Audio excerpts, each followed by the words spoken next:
Now we have the queen.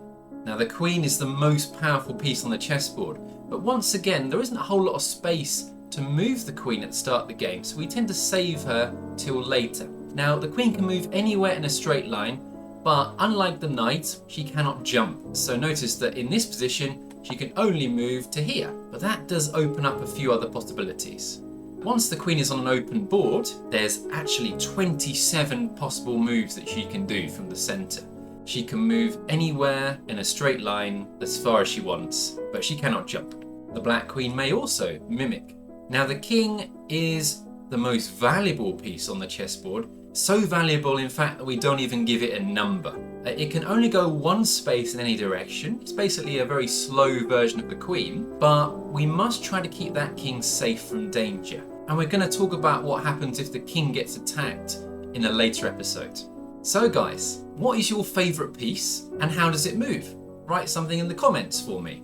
So now that we know how all the pieces move, you might be wondering, well, what is the point of chess?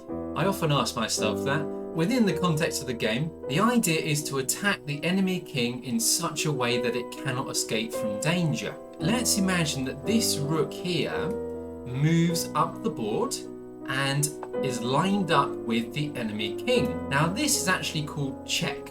The king has a few ways of escaping in this case.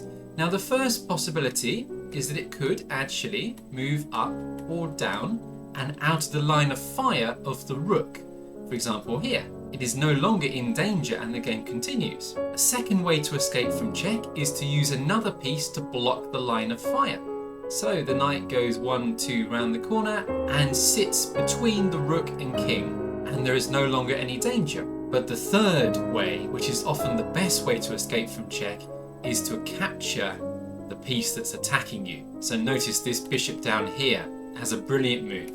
It can zoom backwards down the board diagonally and capture the rook and remove the check from the board, so the game continues. White actually has a much better move in this position, and that is to move the rook to the right hand side to attack the king on the H line.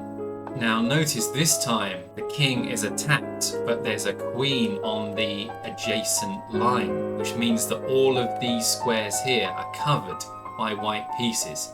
There's no way to take the rook, and there's no way to block the danger, and because the king has nowhere safe to move, that is checkmate and it's game over. White wins.